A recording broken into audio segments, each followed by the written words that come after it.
नमस्कार, सत श्री अकाल, हेलो। मैं हूँ एकता सोडी और आप देख रहे हैं चंडीगढ़ दर्पण। चंडीगढ़ दर्पण में हमेशा की तरह हम स्टूडियो में एक ऐसी पर्सनैलिटी से आपको रूबरू कराते हैं जिनकी जर्नी बहुत ही इंस्पिरेशनल होती है। तो ऐसा करते हैं कि आज की शख्सियत के साथ सीधे रूबरू होते हैं। मुझे लगता है कि पंजाब का ऐसा कोई घर नहीं होगा जहाँ इनका नाम जाना पहचाना नहीं होगा। तो आपका बहुत बहुत स्वागत है पिंकी संधू जी। सो हेलो फ्रेंड्स, सत श्री अकाल, नमस्ते, अस्सलाम वालेकुम, राम राम जी। तो first of all I would like to thanks Chandigarh Doordarshan and Darpan की कचहरी पे आके तो मुझे बहुत ही अच्छा लगा। तो सारे लोग मुझे नवानीसी को पिंकी संधू एस पिंकी मोगियाली के नाम से जानते हैं, तो मैं बहुत बहुत थैंक्स करती हूँ चंडीगढ़ दूरदर्शन की टीम का for inviting me on this show. Thank you very much Pinki आपका आने का। तो दूरदर्शन की बात हुई है तो दूरदर्शन से ही शुरू करते हैं। तो जैसे कि हम जानते हैं कि आपकी जर्नी बैक जब शुरू हुई है तो दूरदर्शन से ही शुरू हुई है। तो आप बताइए कैसे, कहाँ से आपने जर्नी शुरू? देखो, I started my career in 2006 from Jalandhar Doordarshan. तो दूरदर्शन ने बहुत बड़े बड़े आर्टिस्टों को जन्म दिया है। तो मैं बहुत अच्छा फील करती हूँ, लक्की फील करती हूँ कि बिकॉज हम लोग उस पंजाब की धरती से पैदा हुए हैं। तो मैंने जलंधर दूरदर्शन से अपना कैरियर स्टार्ट किया as an actor, as a model, फिर आगे आगे Aahista Aahista as a singer भी मैंने पहला गाना तो दूरदर्शन को ही दिया था। तो फिर बहुत सारी यादें जुड़ी और जब भी मुझे दूरदर्शन से इन्वाइट आता है, चाहे वो चंडीगढ़ दूरदर्शन की बात हो चाहे जलंधर दूरदर्शन की बात हो, हम उसको कभी नहीं छोड़ सकते। कहते जहाँ से आप, वो बीज है, उन्होंने हमें बीज ने पौधा, चाहे इंसान आगे जितना मर्जी बड़ा हो जाए, कुछ हो जाए, पर जो मेन बीज इन्होंने उगाया हुआ है। तो हम लोग कभी भी जहाँ जिस मर्जी मुकाम पे पहुंच जाए, मतलब मुझे इतनी खुशी होती है कि जब दूरदर्शन इनवाइट करता है, चाहे वो नया साल हो, बहुत सारी चीज़ें, बहुत सारी यादें जुड़ी हैं। बट बड़ा अच्छा एक्सपीरियंस रहा जी, बिकॉज अगर आप बात करो तो डीडी नेशनल से शाहरुख खान जी को भी बात करो तो वो कहाँ से कहाँ निकल गए। तो ये सफ़र हमारे लिए बहुत, अब तो बहुत सारा मीडिया आ गया, बट मेन मीडिया पहले ये दूरदर्शन ही होता था। अगर हम बात करें, आज भी पंजाब की बात करें तो 70% जो पीपल है गाँव वाले, वो आज भी प्राइम टाइम देखना चाहते हैं। तो मतलब उनमें जो बातें होती हैं, जो रूदारी होती है, चाहे वो गानों की बात हो, और मैं आपके, मेरे फादर साहब लॉयर थे, वो हमेशा न्यूज़ 7 बजे वाली दूरदर्शन की सुनते थे। तो लोग आज भी मतलब दूरदर्शन को इतना ट्रस्ट करते हैं, इतना बातचीत, जो उन्होंने कह दिया वो कहते ओके है। तो ये चीज़ बहुत इंपॉर्टेंट है। और भी मीडिया आया, वो तो चलो एक हाइप है, पर दूरदर्शन को कभी कोई नहीं बोल सकता। जब तक हिंदुस्तान या भारत की धरती है तो DD national is always going to trust बना रहेगा। बिल्कुल। तो जर्नी की बात करते हैं, दूरदर्शन से शुरू हुई, लेकिन एज एन एक्टर शुरू हुई। एज एन एक्टर आपने जर्नी शुरू की, फिर आपने सिंगिंग में तबाज़माई की और फिर एक्टिंग में की। तो वो कैसे और किस तरह? देखो, एज एन एक्टर मैंने पहले विनोद सहगल जी का सॉन्ग किया था। तो मुझे याद है जब मुझे ऑफर आया तो मैंने उनको बस एक ही बात बोली थी कि प्लीज़ मैंने स्टेज परफॉर्मेंस नहीं करनी, मुझे एक्टिंग का मौका दो। तो वो गाना 3 दिन शूट किया था। तो वो कहते दूरदर्शन इतना नहीं करता, बट मेरे लिए मतलब मैं लक्की फील करती हूँ कि पहली परफॉर्मेंस 3 दिन शूट की, अलग अलग, जैसे गढ़दीवाल, चंबाल, अलग अलग जगह 3 दिन का वो मतलब पूरा सेटअप था। और जब एक किसी कॉलेज में शूट हुआ तो they people are saying me कि मैम आप बॉम्बे से आए हो। ये भी बड़ी अच्छी बात है कि एक मोगा की लड़की जब वहाँ जा रही है, तो मैं क्या, नहीं मैं क्या बॉम्बे तो आ सकती है मैं, कि हजे तो आई केम फ्रॉम मोगा। बट उनको मतलब मेन थिंग था कि एक्टिंग, जहाँ वो चीज़ उनको पसंद आ रही थी, being as professional she is working, है ना। तो फिर उसके बाद सफ़र चला, फिर मेरी फिल्में आई, फिल्मों के बाद फिर मतलब दूरदर्शन में मैंने नए साल पे अपना गाना भी दिया, मतलब बाबू सिंह मान साहब की कलम थी, मैं सारी हत्या करूँ तेरी रूह। फिर चंडीगढ़ दूरदर्शन ने भी मुझे इन्वाइट किया दस्तक में, तो उसमें भी मैंने अपना गाना जो किया, तो वो भी बाबू सिंह मान साहब की कलम से था। तो फिर ऐसे ऐसे सफर चलता गया, कहते मतलब इंसान अकेला चलता गया और काफिला पीछे पीछे जुड़ता गया। तो that's it's going to be like this. तो किस चीज में आपको ज्यादा मजा आया? आपने एक्टिंग भी आजमाई, आपने सिंगिंग भी आजमाई? देखो, मैं अगर बात करूँ तो basically people knows me Pinky Sandhu as Pinky Mogiyali, वो एज एन एक्ट्रेस के नाम पे ज़्यादा जानते हैं मुझे। तो एक्टिंग अपनी जगह है, सिंगिंग अपनी जगह है। मतलब अगर मैं कहूँ कि I am a very good singer, नहीं, मतलब ठीक है, चल जाता है, but I am a good actress. अच्छी बात है कि वो हमेशा अपने आप को, हाँ, बिकॉज सिंगिंग में अगर बात करूँ तो लता जी जैसे सिंगर है वो कभी भी नहीं हुए, है ना। तो आने वाले टाइम में लेजेंड्स है ना। तो मेन वो सिंगिंग है। मतलब अगर हम लोग, चलो हम फोक अच्छा गा लेते हैं, बट अगर मैं बात करूँ सिंगिंग में तो मैं 10 में अपने आप को 5 नंबर देती हूँ। बट एक्टिंग में हाँ, बिकॉज वहाँ पे प्रोफेशनल्स रहा। आपने अभी बात की कि आपने 2017 में दूरदर्शन चंडीगढ़ में परफॉर्म किया, तो आइए एक छोटी सी झलक देखते हैं उस परफॉर्मेंस की। ਬਾਰੀ ਚਿੱਖ ਲੋ ਕਿਸੇ ਨੂੰ ਥੱਕਿਆ ਨਾ ਕਰ ਅੱਧਾ ਬੂਆ ਟੋਕੇ ਸਾਨੂੰ ਥੱਕਿਆ ਨਾ ਕਰ ਬਾਰੀ ਚਿੱਖ ਲੋ ਕਿਸੇ ਨੂੰ ਥੱਕਿਆ ਨਾ ਕਰ ਅੱਧਾ ਬੂਆ ਟੋਕੇ ਸਾਨੂੰ ਥੱਕਿਆ ਨਾ ਕਰ ਬਸ ਤੱਕਣਾ ਤਕਾਉਣਾ ਰਹਿ ਜੂਗਾ ਜੀ ਅੱਖ ਲੜ ਗਈ ਪਵਾੜਾ ਪੈ ਜੂਗਾ ਜੀ ਅੱਖ ਲੜ ਗਈ ਪਵਾੜਾ ਪੈ ਜੂਗਾ ਅੱਖ ਲੜ ਗਈ ਪਵਾੜਾ ਪੈ ਜੂਗਾ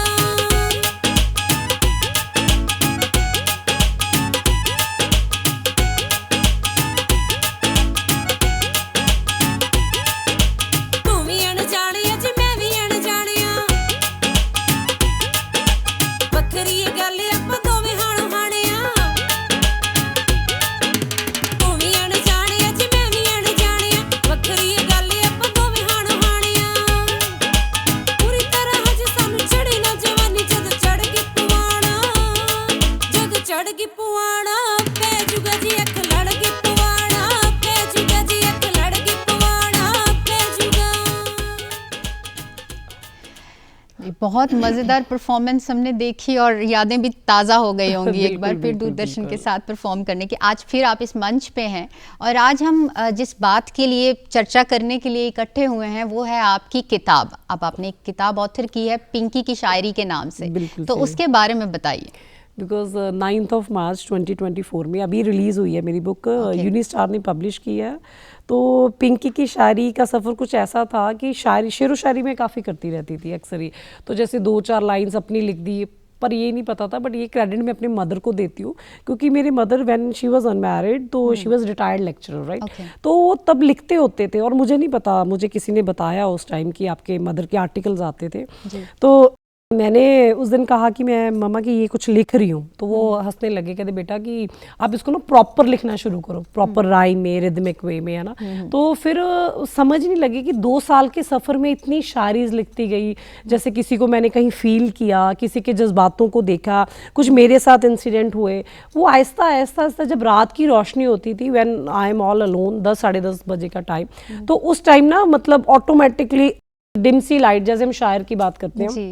वो ऑटोमेटिकली मूवमेंट्स बन जाते हैं, माहौल वैसा बन जाता है। कहता वक्त और हालात की नज़ाकत के साथ साथ कब कलम अपने आप अल्फाज वो लिखती गई, समझ ही नहीं लगा कब कैसे वो ख्वाबों में चीज़ें आती गई, जहाँ जो मैं कभी कभी फील करती थी यहाँ जगहों पे। मैंने एक शायरी यहाँ पे भी लिखी थी कि मैंने चलते सफ़र में मैंने शहर देखा, तो उस पर बातचीत हुई कि कैसे एक लड़की वहाँ पे रोज़ बेच रही थी, तो उसके हालात, उसके जज्बात, कहते नम सी उसकी आंखें क्या क्या बयान कर रही थी, तो वो ऑटोमेटिकली वो उस रात वो इंसिडेंट घूमा, फिर 3-4 दिन वो इंसिडेंट घूमा, तो फिर मैंने उसको कलमबंद किया।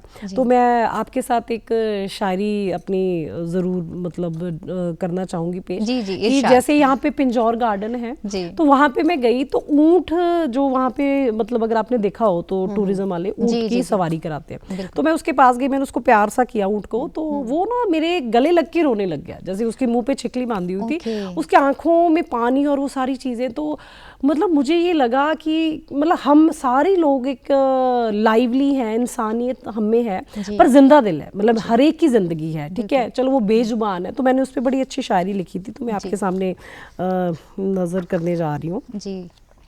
तो ऊँट पे ही शायरी लिखी है, वो मेरे बुक के काफ़ी डिफरेंट सेपरेशंस हैं। जी। तो ये हकीकत में बयान मैंने किया। कहता सुना है बेजुबान बोल नहीं सकता, सुना है बेजुबान बोल नहीं सकता, पर आंखों से आंसू तो उसके भी आते हैं। एक दिन मेला घूमने गई पिंकी अपनों के साथ, वहाँ देखा बेचारे ऊँट को बेगाने चालक के साथ। उस ऊँट पर सरकारी मुलाजिम सवारी करवा रहा था, किसी को क्या पता था कि ऊँट बेचारा घबरा रहा था। पिंकी जब ऊँट के पास गई तो ऊँट आंखों से कहानी बता रहा था, नम सी उसकी आंखें बहुत से गम लिए थी, ना जाने उसकी अनकही कहानी कौन सी जुबान लिए थी। जैसे इंसान को जीने का हक है दोस्तों, वो बेजुबान को भी उतना ही हक है। कुदरत के बंदे सबसे न्यारे, पिंकी खुदा ने बनाया हमको सबको प्यारे। तो दिस इज़ हाउ कि इस तरह की शेरो शायरी है बुक में। जी। आपने आपकी जर्नी जो है इंडिया भी अब्रॉड की भी रही है, तो आपने कौन कौन से मंच, आपका कोई एक्सपीरियंस जहाँ आपने सिंगिंग परफॉर्मेंस दी और आपको अप्रिसिएशन मिली, कैसा एक्सपीरियंस रहा आपका? बाय गॉड्स ग्रेस मुझे लगता है कि आप लोगों के लिए इंस्पिरेशन होते हो उस टाइम। जी। तो चलो बहुत सी खामियां, बिकॉज इंसान गलती का पुतला है, तो बहुत सी होती रहती, बट मेरी मेरी ये कोशिश रही है ज़िंदगी की मैं अपना 100% बेस्ट दूँ, जी। राइट। तो काफ़ी जगह ऐसा भी रहा कि जैसे if I mean talking about in Canada, तो वहाँ पे इंटरव्यूज़ वगैरह भी थे, काफ़ी मेरे सेशंस भी थे, तो वहाँ पे Okay. सिंगिंग परफॉर्मेंस भी थी। तो कभी कभी ऐसी स्टेजों पे भी मौका मिला जब आपको पता ही नहीं था कि आपने परफॉर्म करना एकदम से। तो वहाँ पे जब आप बिना तैयारी आप जाते हो ना, तब आर्टिस्ट का एग्जैक्टली पता लगता है कि if you R G, talented. तो तब वहाँ एक तो महफिलें ऐसी थी कि जब बिना तैयारी में गई हूँ कि किसी को मतलब कोई इवेंट था, तो वो कहते कि आपने प्लीज आना है, और बाद में पता लगा कि वो स्टेज पे अनाउंसमेंट हो रही है, तो आप Performance सामने करना है। परफॉर्मेंस कर रहे हो। जी। पर तब लोगों ने बड़ा अप्रिशिएट किया, आप तैयारी में नहीं थे, बिल्कुल सिंपल थे, है ना। तो सम टाइम्स वो चीज़ें हो जाती हैं, बट लोगों की अप्रिसिएशन काफ़ी अच्छी की। जैसे आज भी मैं आज इंटरव्यू करने आ रही हूँ, तो आज मतलब गला मेरा साथ नहीं दे रहा, बट एक आर्टिस्ट की ये बहुत अच्छी खूबी होती है, जब आपको टाइम दिया जाता है, वो मोमेंट दिए जाते हैं, आपको उस मोमेंट्स में जीना आना चाहिए। तो मतलब मेरी जो सोच है पॉजिटिविटी के रिलेटेड कि आप उस मोमेंट्स को फील करो। जी, आप मोगा से हैं, पंजाब से हैं, जहाँ एक्टिंग और आर्टिस्ट के वर्ल्ड में जाना एक फ़ीमेल के लिए is not that an easy task. तो फैमिली आपकी एक अच्छी सपोर्ट, आप बता रहे हैं कि मदर भी आपके लेक्चरर थे और पिताजी भी आपके जॉब में थे, तो कितना सपोर्ट और कैसा आपका जर्नी रहा फैमिली की सपोर्ट और सोसाइटी की सपोर्ट से? इफ़ आई टॉक अबाउट, मेरे डैड लॉयर थे, जी। He was no more in this, क्योंकि ये बुक मैंने उन्हीं के नॉमिनेट की है। जी। अगर हम मोगा की बात करें तो if I am talking about 2005-6 की बातें, जब मैंने इस इंडस्ट्री में मैंने शुरू किया, जी। तो बहुत कम लोग थे कि जो सपोर्ट करते थे। बट जैसे मेरे पेरेंट्स थे, मदर का बहुत बड़ा योगदान रहा, बिकॉज जब मेरा फर्स्ट शूट भी था तो शी इज़ विद मी, उन्होंने Okay. अपना विदाउट पे ऑफ करके, तो वो मेरे साथ थे। तो वो हंसने लगे कि 3 दिन का शूट चला, तो वो इवन मैंने उस दिन जो रात का स्टे जलंधर किया, ओके। मेरे मदर का इतना बड़ा सेक्रीफाइस है, वो शाम को बस लेके मोगा गए, डैड वगैरह को मिले, सुबह फिर early morning she will be back to Jalandhar. तो वो Okay. कहते कि चलो तू, मतलब हमारे रिलेटिव थे, तो वो एक वो मोमेंट्स है, मैंने बहुत कुछ अपने पेरेंट्स से सीखा, मदर से सीखा ना। तो पर वहाँ उस टाइम ये था कि मुझे आज भी याद है, मैंने एक हंसपा जी का गाना किया था, उसमें मैंने येलो सूट डाला था। तो जब मैं रास्ते से गुजर रही हूँ ना, तो वो कहते ये वही लड़की येलो सूट डाली है ना। Okay. तो तब ये चीज़ें मुझे रियलाइज हुई कि नहीं, मुझे बहुत कुछ डिफरेंट करना है, कि people should know me by my name, not like this. कि पहले जब मॉडलिंग या एक्टिंग का कैरियर होता था, तो तब लड़कियों को प्रेफरेंस तो होती थी, बट ना जब तक आप कुछ अच्छा नहीं कर सकते, आपका एक नेम पॉपुलर नहीं होता था, आपको लोग नहीं जानते थे। तो तब एक ना दिल में वो, आज भी मुझे याद है, मैं जूस पी रही थी, एक लड़का आया, तो जैसे मतलब शहर जैसे वो था, तो मुझे लगता कि यार ये मुझे वीकेंड से कि ये टीज कर रहा है, छेड़ रहा है, मुझे क्या कर रहा है, कि मतलब ऐसे उसमें, मतलब मुझे देखता जा रहा है ऐसे, मतलब मैं उसको देख रही हूँ कि क्या, मतलब मैंने उसको बोला व्हाट, क्या बोल रहा है ना। कहता वही येलो सूट वाली, पीले सूट वाली, और ना मतलब वो बस अपनी बाइक लेके भाग गया वहां से। तो मैंने मम्मा से डिस्कस किया, मैं कहा कि ये बड़ा पंगा है कि मतलब द पीपल की, अब इसको मैं अपनी तारीफ समझूं, जी। कभी कभी कहीं जगह जा रहा है तो हूटिंग स्टार्ट हो जानी बीच बीच में, है ना। Okay. तो तब ना मैं पहली बार हूटिंग से डरी, मतलब मुझे लगा, फिर बाद में मुझे किसी ने बताया कि नहीं, हूटिंग अच्छे इंसान के लिए हूट करते हैं लोग, शाउट करते हैं, जिसको पहचानते हैं। फिर मुझे एनालाइज हुआ कि नहीं, ये चीज़ मेरे प्लस पॉइंट में, नेगेटिव ने, बिकॉज वो शहर वैसा था, बिकॉज बॉर्न ब्रॉटअप में मोगा के साथ में हमारा एक गाँव भी है जहाँ हमारी ज़मीन वगैरह है। तो मेरे पेरेंट्स ने साथ दिया। तो फिर मम्मा मुझे कहते कि बेटा कि what you want in life, कि क्या करना चाहते हो। मैं कहती मैं ऐसा चाहती हूँ कि लोग मतलब मेरे नाम से मुझे पहचाने। तो आज जितने भी IAS या IPS ऑफिसर्स मोगा में जो पोस्टेड होते हैं, तो वो पहले कहते हैं कि पिंकी मोगेली को मिलना है। तो मतलब मोगा आपके एक नाम से जाना गया, तो फिर वो बहुत बड़ी अचीवमेंट थी मेरे लिए। तो फिर जैसे अगर मैं सफर की बात करूँ दूरदर्शन से, तो पहले मेरा नाम पिंकी संधू के नाम पे आता था, फिर जब मैंने वो सॉन्ग किया तो पिंकी संधू मोगेवाली के नाम पे, तो फिर people recognise you by your name. तो फिर एक अलग ही आपकी पहचान होती है, बिकॉज आप वो मोमेंट फील करो कि मतलब मैंने आज इंसिडेंट पहली बार यहाँ शेयर किया कि वो पीला सूट मेरे दिमाग में ऐसा रहा कि मैं कह नहीं, कि लोग मुझे शक्ल या मेरे सूट से ना मुझे जाने, मुझे मेरे नाम से जाने। कहते हैं कि 2 तरह के लोग होते हैं, कई नाम से पहचाने जाते हैं, कई काम से पहचाने जाते हैं, ठीक है। पर जो इंसान काम और नाम दोनों से पहचाने जाते बहुत कम होते। तो मुझे ये था कि लाइफ में मैं कुछ ऐसा करना चाहती हूँ कि अगर मतलब प्राउड फील हो लोगों को, मेरे लिए ये चीज़ है। अभी तो पंजाबी इंडस्ट्री में एक्टिंग के लिए बहुत ऑप्शंस हैं, बहुत अपॉर्चुनिटीज़ हैं, बहुत सारे ऐसे जॉनराज हैं जो कभी टच नहीं हुए थे फीमेल ओरिएंटेड, अब अब तो sky is the limit Punjabi बिल्कुल, इंडस्ट्री, तो बिल्कुल, आपके क्या प्लान्स हैं एक्टिंग को एक्चुअली लेके? जैसे मेरी अपनी पंजाबी फिल्में जट in mood, धर्मयुद्ध Morcha, Dil Dariya, so many as an actress मेरी रिलीज हो चुकी हैं ऑलरेडी, जी। तो उसमें मतलब डिफरेंट रोल्स मैंने प्ले किए हैं। तो आने वाले टाइम में very soon I am starting, जैसे पिंकी मोगली प्रोडक्शन हाउस मेरा बन चुका है, तो very soon I am starting women oriented film, एक बहुत ही जल्दी, बिकॉज नेक्स्ट वीक मेरा प्लान है ओवरसीज का, कनाडा यूएसए में 2 मंथ के लिए अपना बाहर वो वर्ल्ड ट्रिप में जा रही हूँ। जी, तो ओके। उसके बाद आने पे एक मैं हिंदी बंगला फिल्म कर रही हूँ वेरी सून।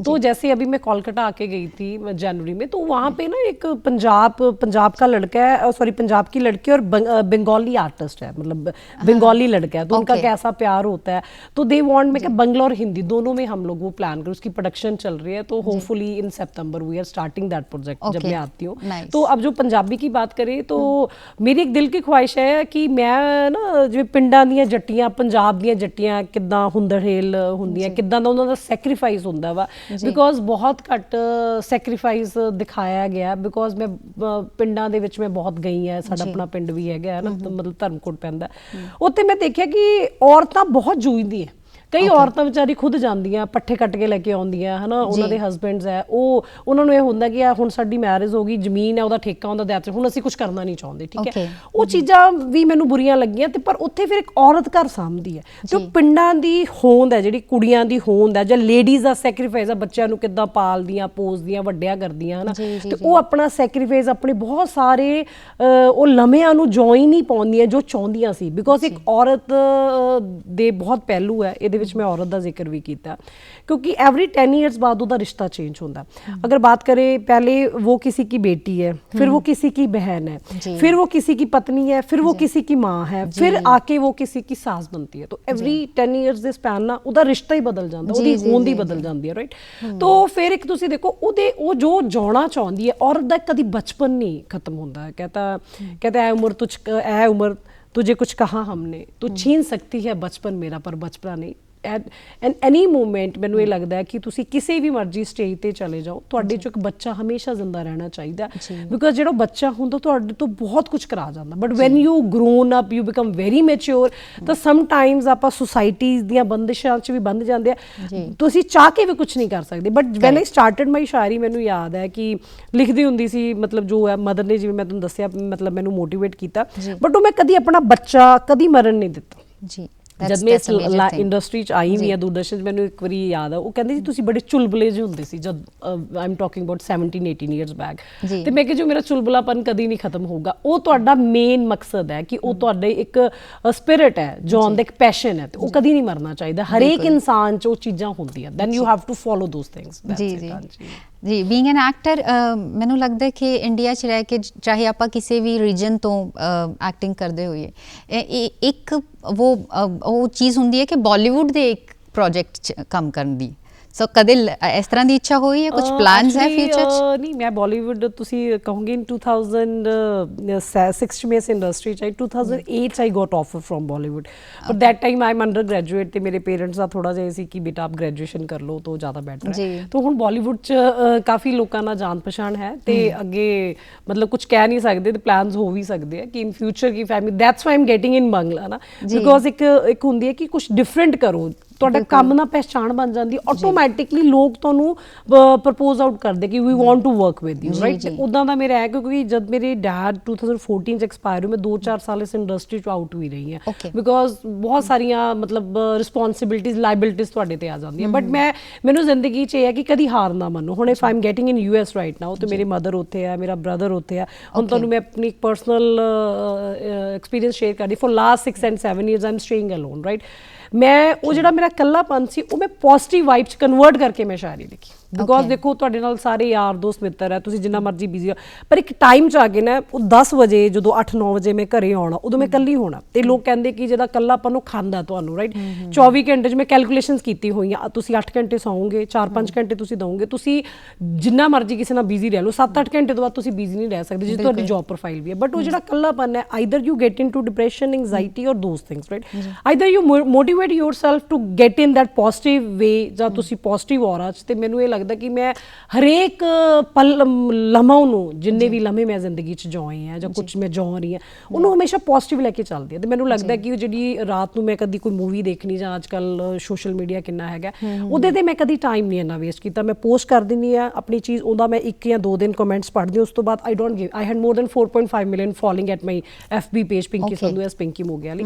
ਤੇ ਮੈਂ ਕੰਟੈਂਟ ਪਾਉਣਾ ਚਾਹੁੰਦੀ ਆਪਣਾ, ਪਾ ਕੇ ਛੱਡ ਦਿੰਦੀ ਹਾਂ ਕਿ ਉਹਦੇ ਵਿੱਚ ਲੋਕ ਤੁਹਾਨੂੰ ਪ੍ਰੇਜ਼ ਵੀ ਕਰਦੇ, ਲੋਕ ਤੁਹਾਡੇ ਅਗੇਂਸਟ ਵੀ ਹੁੰਦੇ ਆ, ਤੇ ਮੈਂ ਕਦੀ ਉਸ ਚੀਜ਼ ਨੂੰ ਮਾਈਂਡ ਨਹੀਂ ਕੀਤਾ, ਬਿਕੋਜ਼ ਦੇਖੋ everyone had their different perception of life, right. ਹੁਣ ਮੈਂ ਇੱਕ ਗੱਲ ਕਹਿੰਦੀ ਹੈ ਕਿ ਹੁਣ ਆਪਣੇ ਸਾਹਮਣੇ ਗਲਾਸ ਪਿਆ, ਉਹ ਅੱਧਾ ਹੈ, ਹੁਣ ਇੱਕ ਬੰਦਾ ਕਹੂਗਾ ਜੀ ਅੱਧਾ ਹੀ ਹੈ ਗਲਾਸ, ਪੂਰਾ ਪਾਣੀ ਦਾ ਭਰਿਆ ਨਹੀਂ। ਹੁਣ ਇੱਕ ਪੋਜ਼ਿਟਿਵ ਬੰਦਾ ਕਹੂਗਾ ਕਿ ਚਲੋ ਇੱਕ ਗਲਾਸ ਅੱਧਾ ਪਾਣੀ ਤਾਂ ਹੈ ਨਾ। So this is how the life is going to be, right. ਉਹ ਪਰਸੈਪਸ਼ਨਸ ਤੁਹਾਡੇ ਕਿੱਦਾਂ ਦੇ, ਤੇ ਮੇਰੇ ਉਹ ਪਰਸੈਪਸ਼ਨ ਸੀ ਕਿ ਰਾਤ ਦਾ ਜਿਹੜਾ ਟਾਈਮ ਹੈ, ਅੱਜ ਵੀ ਮੇਰੇ ਉਹ ਯੈਲੋ ਲਾਈਟ ਦਾ ਲੈਂਪ ਕਾਫੀ ਅੱਛਾ, ਉਹ ਜਗਦਾ ਹੁੰਦਾ ਹੈ, ਠੀਕ ਹੈ। ਫਿਰ ਉਸ ਤੋਂ ਬਾਅਦ ਵਿੱਚ ਕੋਈ ਮੂਵੀ ਚੱਲ ਰਹੀ ਹੁੰਦੀ ਹੈ, ਕੁਛ ਹੈ, ਕਈ ਵਾਰ ਮੈਨੂੰ ਮੂਵੀ ਤੋਂ ਉਲਫਤ ਵਰਡ ਆ ਗਿਆ ਜਿਵੇਂ ਮਾਈਂਡ 'ਚ, ਜਾਂ ਕੋਈ ਸ਼ੌਹਰਤ ਦਾ ਵਰਡ ਆ ਗਿਆ, ਉਸ ਤੋਂ ਬਾਅਦ ਮੇਰੇ ਮਾਈਂਡ ਚੱਲਣ ਲੱਗ ਜਾਂਦਾ ਕਿ ਮੈਂ ਆਪਣੀ ਕੁਛ ਸ਼ਾਇਰੀ ਲਿਖਾਂ, ਕੁਛ ਲਿਖਾਂ। ਕਈ ਵਾਰ ਤਾਂ ਸ਼ਾਇਰੀਜ਼ ਮੇਰੀਆਂ 15-20 ਮਿੰਟਾਂ 'ਚ ਵੀ ਲਿਖੀਆਂ ਗਈਆਂ ਇੱਕ ਅੱਧੀ, ਹੈ ਨਾ। ਕਈ ਵਾਰ ਸ਼ਾਇਰੀਜ਼ ਨੂੰ ਜਿਵੇਂ ਰਾਤ ਦੇ 12 ਵਜੇ ਸ਼ਾਇਰੀ ਸ਼ੁਰੂ ਹੋਈ, 6 ਵੱਜ ਕੇ 6:15 ਤੱਕ ਵੀ ਕੰਪਲੀਟ ਨਹੀਂ ਹੋ ਪਾਈ, ਤੇ 8 ਵਜੇ ਮੇਰੀ ਮੇਡ ਨੇ ਆਉਣਾ ਹੁੰਦਾ, ਤੇ ਮੈਂ 1.5 ਘੰਟੇ ਸੁੱਤੀ ਸੀ ਇੱਕ ਦਿਨ, ਕਿ ਉਸ ਤੋਂ ਬਾਅਦ ਜਦ ਇੱਕ ਵਾਰੀ ਤੁਸੀਂ ਅੱਖ ਖੁੱਲ ਜਾਓ, ਯੂ ਕਾਂਟ, ਮੈਂ ਕਦੀ ਡੇ ਟਾਈਮ 'ਚ ਨਹੀਂ ਸੌਂਦੀ, ਰਾਈਟ। ਤੇ ਮੈਨੂੰ ਯਾਦ ਹੈ ਕਿ ਉਹ ਸ਼ਾਇਰੀ ਮੇਰੀ ਬੜੀ ਮੁਕੰਮਲ, ਜਿਵੇਂ ਇਸ਼ਕ ਤਸਵੁਰ, ਜੇ ਤੁਸੀਂ ਕਹੋ ਤਾਂ ਮੈਂ ਤੁਹਾਨੂੰ ਉਹਦੇ ਬਾਰੇ। ਇਸ ਤੋਂ ਪਹਿਲਾਂ ਕਿ ਆਪਾਂ ਸ਼ਾਇਰੀ ਦਾ ਇੱਕ ਪੀਸ ਸੁਣੀਏ, ਮੇਰੇ ਦਿਮਾਗ 'ਚੋਂ ਨਾ ਨਿਕਲ ਜੇ, ਸੋਸ਼ਲ ਵਰਕ ਬਾਰੇ ਮੈਂ ਪੜ੍ਹ ਰਹੀ ਸੀ ਕਿ ਤੁਸੀਂ ਸੋਸ਼ਲ ਵਰਕ ਕੁਝ ਸੋਸਾਇਟੀ ਦੇ ਇਸ਼ੂਜ਼ ਦੇ ਲਈ ਕਰਦੇ ਹੋ, ਐਂਡ ਕੀ ਏਰੀਆਜ਼ ਹੈ ਜਿਹੜੇ ਤੁਹਾਨੂੰ ਅਟਰੈਕਟ ਕਰਦੇ ਆ? ਦੇਖੋ ਪਿੰਕੀ ਸੋਚ ਬਦਲੋ ਟਰਸਟ ਮੇਰੀ ਚੱਲ ਰਹੀ ਜੀ Chandigarh, it's registered. Van I mean Canada, ਮੈਨੂੰ ਕਿਸੇ ਰਿਪੋਰਟਰ ਨੇ ਪੁੱਛਿਆ ਸੀ ਕਿ ਤੁਸੀਂ ਸੋਸਾਇਟੀ ਲਈ ਕੀ ਕਰਨਾ ਚਾਹੁੰਦੇ ਹੋ, ਜਾਂ ਤੁਹਾਡੀ ਕੀ ਮਤਲਬ ਪਲਾਨਸ ਹੈਗੇ ਆ। ਮੈਂ ਕਿਹਾ ਕਿ ਇਨਸਾਨ ਤਾਂ ਬੜਾ ਛੋਟਾ ਹੁੰਦਾ ਕਿਸੇ ਲਈ ਕੁਝ ਕਰ ਪਾਏ, ਕਰਾਉਣ ਵਾਲਾ ਤਾਂ ਅਲਮਾਈਟੀ ਜਾਂ ਨੇਚਰ ਹੀ ਹੁੰਦੀ ਹੈ। ਉਦੋਂ ਫਿਰ ਮੈਂ ਇੱਕ ਚੀਜ਼ ਦੇਖੀ ਕਿ when I been in overseas western cultures, ਉਹ ਆਪਣੇ ਇੱਧਰ ਵੀ ਆ ਰਿਹਾ, ਬਹੁਤ ਜ਼ਿਆਦਾ ਡਿਵੈਲ ਹੋ ਰਿਹਾ। ਉਹਦੇ ਵਿੱਚ ਮੈਂ ਕੀ ਐਨਾਲਾਈਜ਼ ਕੀਤਾ, ਬਿਕੋਜ਼ ਮਤਲਬ ਬਹੁਤ ਜ਼ਿਆਦਾ ਲੋਕ ਡਿਪਰੈਸ਼ਨ, ਐਂਗਜ਼ਾਈਟੀ ਐਂਡ ਮੈਂਟਲ ਸਟ੍ਰੈਸ ਨਾਲ ਜਾ ਰਹੇ। ਵਟ ਆਰ ਦੋਜ਼ ਰੀਜ਼ਨਸ, ਕਿ what are those reasons, right. ਤੇ ਉਹਦੇ ਰੀਜ਼ਨਸ ਪਿੱਛੇ ਮੈਂ ਕਾਫੀ ਗੱਲ ਕੀਤੀ, ਕਿ ਫਿਰ ਮੈਨੂੰ ਲੱਗਿਆ ਕਿ I have to register my trust, right. ਤੋ ਆਈ ਐਮ MBA ਕੁਆਲੀਫਿਕੇਸ਼ਨ ਮੇਰੀ। ਦੇਖੋ ਜਦ ਮੈਂ ਆਈ ਸੀ ਉਦੋਂ ਮੈਂ ਅੰਡਰ ਗ੍ਰੈਜੂਏਟ ਸੀ, after that I pursuing my study, ਹੁਣ I am doing my doctorate of naturopathy. ਉਹਦਾ ਰੀਜ਼ਨ ਇਹ ਹੈ ਕਿ very soon I am launching my own nutraceutical medicine ਦੇ ਤੌਰ ਤੇ, ਮਤਲਬ ਜਿਵੇਂ ਛੋਟੀ ਜਿਹੀ ਪਿੱਲ ਹੁੰਦੀ ਹੈ, ਬਿਕੋਜ਼ ਨਾ ਅੱਜ ਕੱਲ੍ਹ ਦਾ ਜੋ ਟਾਈਮ ਹੈ, ਫਿਜ਼ੀਕਲ ਫਿਟਨੈਸ ਜਾਂ ਮਤਲਬ ਆਊਟਰ ਗਰੂਮਿੰਗ ਲਈ ਬਹੁਤ ਜ਼ਿਆਦਾ, ਕੋਈ ਇਨਰ ਗਰੂਮਿੰਗ ਨਹੀਂ ਕਰਨਾ ਚਾਹੁੰਦਾ, ਜਿਹੜਾ ਮਤਲਬ ਤੁਸੀਂ ਆਪਣੇ ਬ੍ਰੇਨ ਲਈ ਜਾਂ ਉਸ ਐਬਿਲਿਟੀਜ਼ ਤੇ ਤੁਸੀਂ ਕੁਝ ਕੰਮ ਨਹੀਂ ਕਰਨਾ ਚਾਹੁੰਦੇ। ਫॉर ਦੋਜ਼ ਥਿੰਗਸ ਤੁਸੀਂ ਸੈਸ਼ਨਸ ਲੈ ਸਕਦੇ ਹੋ, ਜਿਵੇਂ ਮੈਂ ਮੋਟੀਵੇਸ਼ਨਲ ਟਾਕਸ ਕਰਦੀ ਹਾਂ ਜਾਂ ਮੋਟੀਵੇਸ਼ਨਲ ਸੈਸ਼ਨਸ ਕਰਦੀ ਹਾਂ, ਜਿਵੇਂ ਥੈਰੇਪੀਜ਼ ਹੋ ਗਈਆਂ, ਜਾਂ ਸਲਮ ਕਿਡਸ ਦੇ ਜਿਹੜੇ ਬੱਚੇ, ਜਿਹੜੇ ਹੁਣ ਜਿਸ ਦਿਨ ਮੇਰੀ ਬੁੱਕ ਰਿਲੀਜ਼ ਸੀ, ਅਸੀਂ ਲਾਅ ਆਡੀਟੋਰੀਅਮ ਦੇ ਵਿੱਚ ਅਰਾਊਂਡ 350 ਦੀ ਗੈਦਰਿੰਗ ਸੀ, 100 ਬੱਚੇ ਬੁਲਾਏ ਗਏ ਸੀ ਅਲੱਗ-ਅਲੱਗ ਏਰੀਆਜ਼ ਦੇ ਵਿੱਚ, ਜਿਨ੍ਹਾਂ ਨੂੰ ਮੈਂ ਮੈਕਸਿਮਮ ਜਿਵੇਂ ਆਪਾਂ ਕਈ ਵਾਰ ਸੈਨੀਟੇਸ਼ਨ ਦੀਆਂ ਫॉर ਫੀਮੇਲਸ ਨੂੰ, ਹੈ ਨਾ, ਚੀਜ਼ਾਂ ਪ੍ਰੈਫਰ ਕੀਤੀਆਂ ਜਾਂਦੀਆਂ ਕਿ ਸੈਨੀਟਰੀਜ਼ ਪੈਡਸ ਹੋ ਗਏ ਜਾਂ ਕੁਝ ਸੈਨੀਟੇਸ਼ਨ ਦਾ ਧਿਆਨ ਰੱਖਿਆ। ਬੱਚਿਆਂ ਨੂੰ ਮੇਰੀ ਕੋਸ਼ਿਸ਼ ਰਹਿੰਦੀ ਹੈ ਮੈਕਸਿਮਮ ਐਜੂਕੇਸ਼ਨ, ਮਤਲਬ ਮੋਟੀਵੇਟ ਐਜੂਕੇਸ਼ਨ, ਮੋਟੀਵੇਸ਼ਨਲ ਦੇ ਨਾਲ ਨਾਲ ਉਹਨਾਂ ਨੂੰ ਐਜੂਕੇਸ਼ਨ ਨੈਸੈਸਿਟੀਜ਼ ਪ੍ਰੋਵਾਈਡ ਕਰਵਾਈਆਂ ਜਾਂਦੀਆਂ, ਜਿਵੇਂ ਬੈਗਸ ਹੋ ਗਏ, ਜਿਵੇਂ ਹੁਣ ਇਸ ਵਾਰੀ ਡਿਜੀਟਲ ਲੈਟਰ ਪੈਡ ਸੀ, ਜਾਂ ਡਿਜੀਟਲ ਪੈਡਸ ਹੁੰਦੇ ਲਿਖਣ ਲਈ, ਜਿਹਨੂੰ ਆਪਾਂ ਕਹਿ ਦਿੰਦੇ ਡਿਫਰੈਂਟ ਚੀਜ਼ਾਂ। ਉਹਦੇ ਵਿੱਚ ਨਾ ਬਹੁਤ ਸਾਰੇ ਲੋਕ ਤੁਹਾਡੇ ਨਾਲ ਐਡਜੁਆਇਨ ਵੀ ਹੋ ਜਾਂਦੇ ਆ, who is going to support you also. But ਇੱਕ ਤੁਸੀਂ ਕੋਸ਼ਿਸ਼ ਤਾਂ ਕਰੋ, कहता कोशिश करने वालों की कभी हार नहीं होती। पिंकी कहती है कि हार मानने वालों की नौका कभी पार नहीं होती। तो दिस इज़ हाउ फिर ਉਹਦੇ ਵਿੱਚ ਮੈਨੂੰ ਇਹ ਲੱਗਦਾ ਕਿ ਜਦ ਵੀ ਰੈਵੋਲੂਸ਼ਨ ਇਸ ਦੁਨੀਆ ਦੇ ਵਿੱਚ ਆਏ ਆ, ਤੇ ਉਹਦੇ ਲਈ ਯੂ ਨੀਡ ਪੀਪਲ, ਦੁਨੀਆ ਦੀ ਸਿਰਫ ਸੋਚ ਨੂੰ ਬਦਲਣਾ ਹੁੰਦਾ। ਜਿਵੇਂ ਸੋਚ ਬਦਲੋ, ਟਰਸਟ ਦਾ ਮੇਨ ਮੋਟਿਵ ਵੀ ਮੈਂ ਰੱਖਿਆ ਸੀ। ਸੋਚ ਕਿੱਦਾਂ ਬਦਲੀ ਜਾਂਦੀ ਹੈ? ਕਿਸੇ ਨੂੰ ਨੌਲੇਜ ਦੇ ਕੇ, ਠੀਕ ਹੈ। ਨੌਲੇਜ ਕਿੱਥੋਂ ਆਉਂਦੀ ਹੈ? ਲਰਨਿੰਗ ਪ੍ਰੋਸੈਸ ਤੋਂ। And learning process is what education. ਜਦ ਤੁਸੀਂ ਕਿਸੇ ਵੀ ਵੱਡੇ ਤੋਂ ਵੱਡੇ ਮਤਲਬ ਰੈਵੋਲੂਸ਼ਨ ਦੇਖੇ ਆ all over world, that does not come from the things you provide, that comes from the knowledge you provide, right. ਤੇ ਉਹ ਨੌਲੇਜ ਪ੍ਰੋਵਾਈਡਿੰਗ ਲਈ ਤੁਹਾਨੂੰ ਇੱਕ ਕਿਸੇ ਵੀ ਬੰਦੇ ਨੂੰ ਐਜੂਕੇਸ਼ਨ ਦੇਣਾ ਬਹੁਤ ਇੰਪੋਰਟੈਂਟ ਹੁੰਦਾ। ਤੇ ਉਹ ਐਜੂਕੇਸ਼ਨ ਆਉਂਦੀ ਤਾਂ ਤੁਹਾਡੇ ਇੱਕ ਮੈਂਟਲ ਐਬਿਲਿਟੀ ਤੋਂ ਹੈ, ਪਰ ਉਹਦੇ ਲਈ ਵਿਲ ਪਾਵਰ ਦਾ ਹੋਣਾ ਬਹੁਤ ਜ਼ਰੂਰੀ ਹੈ। ਹੁਣ ਮੈਂ ਬਹੁਤ ਲੋਕ ਡਿਪਰੈਸ਼ਨ 'ਚ ਦੇਖੇ, ਉਹਨਾਂ ਦਾ ਕਾਜ਼ ਕੁਛ ਨਹੀਂ ਸੀ, ਉਹਨਾਂ ਨੂੰ ਪਤਾ ਨਹੀਂ ਸੀ ਉਹ ਇਕੱਲੇਪਨ ਨਾਲ ਕਿੱਦਾਂ ਫਾਈਟ ਕਰਨ। ਜਿਹੜਾ ਮਤਲਬ ਮੈਨੂੰ ਇਹ ਲੱਗਦਾ ਕਿ ਜਿਹੜਾ ਸੋਲੀਟਿਊਡ ਹੈ is your best friend, right.